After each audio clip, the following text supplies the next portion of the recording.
Olá, pessoal. Estamos aqui para o nosso primeiro podcast.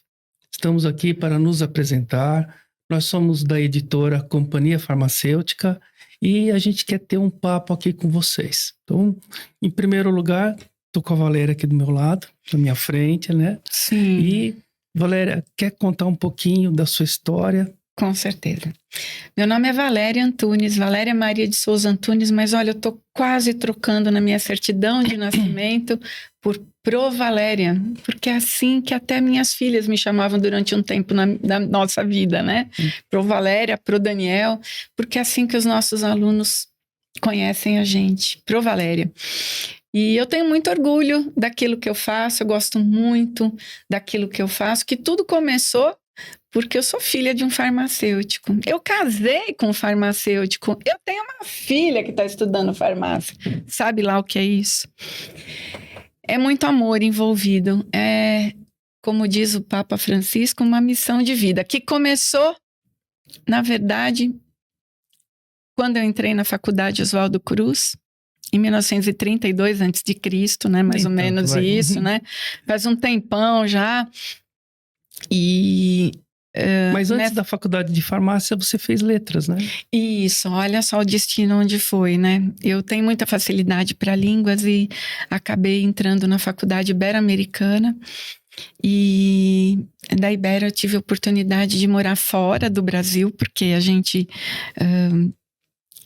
eu ganhei uma bolsa de estudos ali e aquilo ficou emblemático na minha vida, porque foi um tempo que eu fui trabalhar fora do Brasil, aonde? Numa farmácia. Quando eu voltei, eu já sabia que eu ia fazer farmácia, eu tinha muita certeza, e para alegria do meu pai, e o boleto que eu dei para ele pagar, né? Falei, olha, entrei na faculdade, agora você paga o boleto.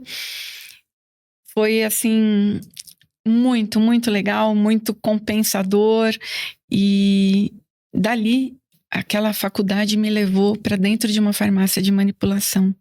O meu pai não tinha farmácia de manipulação, meu pai tinha uma drogaria. E ele montou, naquela época, uma das primeiras farmácias de manipulação que a gente tem história, registro dentro do estado de São Paulo. E a gente tocou aquela farmácia por quase 30 anos. E chegou uma hora dentro daquela farmácia que a gente queria, de alguma maneira, educar os nossos funcionários. Educar os nossos colegas, e foi assim que surgiu o nosso primeiro livro, o Ativos Dermatológicos, que eram volumes pequenininhos e que foram crescendo ao longo do tempo, em número e tamanho, até chegar a esse, como disse outro dia um aluno para mim, esse dicionário aí, esse sobota, esse martindale aí de ativos dermatológicos que colocou para o nosso colega farmacêutico a possibilidade de desenvolver cosméticos a partir do conhecimento do ativo dermatológico, do mecanismo de ação. Quando ninguém falava de mecanismo de ação de cosmético, a gente trouxe para o mercado ativos dermatológicos, que justamente faz isso. Ele traz o mecanismo de ação, ele traz o pH de estabilidade, a concentração de uso deste produto. Eu sou formada numa faculdade de grande renome, que é a Faculdade Oswaldo Cruz, de quem eu tenho muito orgulho, e eu tive a oportunidade de ter grandes mestres, de ter grandes professores que me ajudaram nessa caminhada até chegar na escrita. Eu acho que o livro Ativos Dermatológicos, ele foi uma sintonia fina que a gente fez, porque antes desse livro, a gente lançou o primeiro livro no mundo sobre farmácia de manipulação. Verdade. Que chamava Farmácia de Manipulação, Noções Básicas, que foi um livro que saiu de um curso que a gente ministrava lá no Conselho Regional de Farmácia aqui do estado de São Paulo, que, aliás, a gente deu aula para mais de 1.500 farmacêuticos, né, sobre esse curso, e foi, como você disse, em 1938, né, mas não foi tão longo antes assim. de Cristo, né? Foi, né, perto dos anos 2000 ali, 1999, ano 2000, e a gente lançou esse curso, né, no Conselho Regional de Farmácia. E por quê? Porque não tinha a Anvisa ainda. E o que a gente queria? Padronizar os procedimentos dentro da farmácia de manipulação. Né? Não tinha essa padronização. Então, é com muito orgulho que eu falo que a gente lançou esse primeiro livro no mundo, Sim. falando sobre farmácia de manipulação, que é um know-how de brasileiro. Sim, não tem outro lugar no mundo que faz farmácia como a gente faz aqui no Brasil. Dessa maneira. Porque se vai numa farmácia de manipulação nos Estados Unidos, né, ela precisa de aciclovir 38 miligramas. Né? O que faz? Pega a caixinha dos Ovirax, tira os comprimidos, tritura e vai colocar nas cápsulas. Né? E aqui no Brasil, não. A gente compra a matéria-prima, faz a fórmula padronizada, né, de acordo com... personalizada, né? De acordo com a prescrição médica, de acordo com aquilo que o paciente necessita, né? Então, esse primeiro livro, que foi a Farmácia de Manipulação Noções Básicas, que abriu porta para esses ativos dermatológicos, também, é verdade. Né? Porque esse livro Ativos Dermatológicos também saiu de um curso.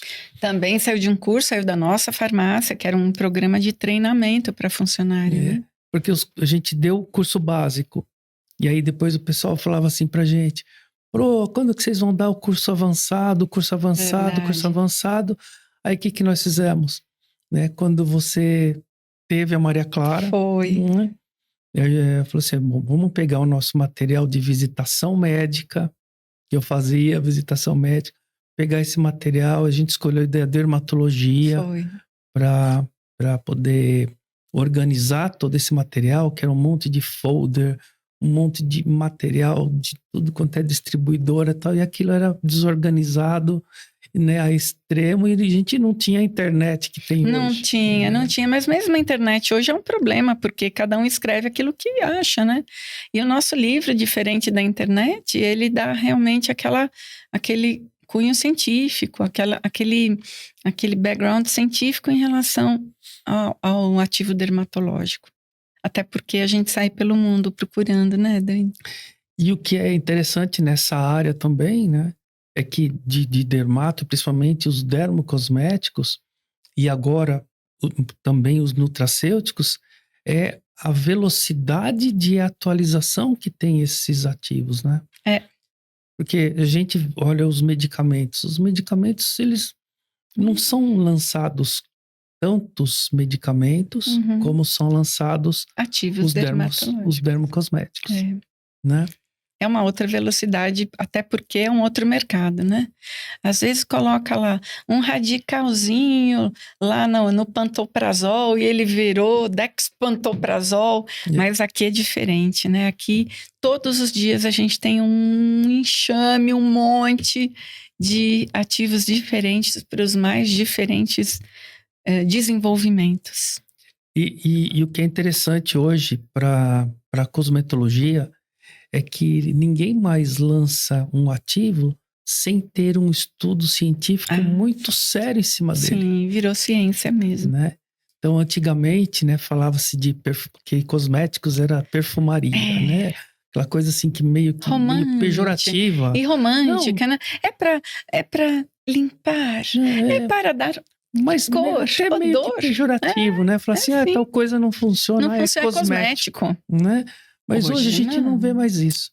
Hoje, ou a empresa que produz prova que ele funciona, ou nem ou entra. Ela tá fora do mercado. Nem entra, não consegue entrar. Tá fora do mercado.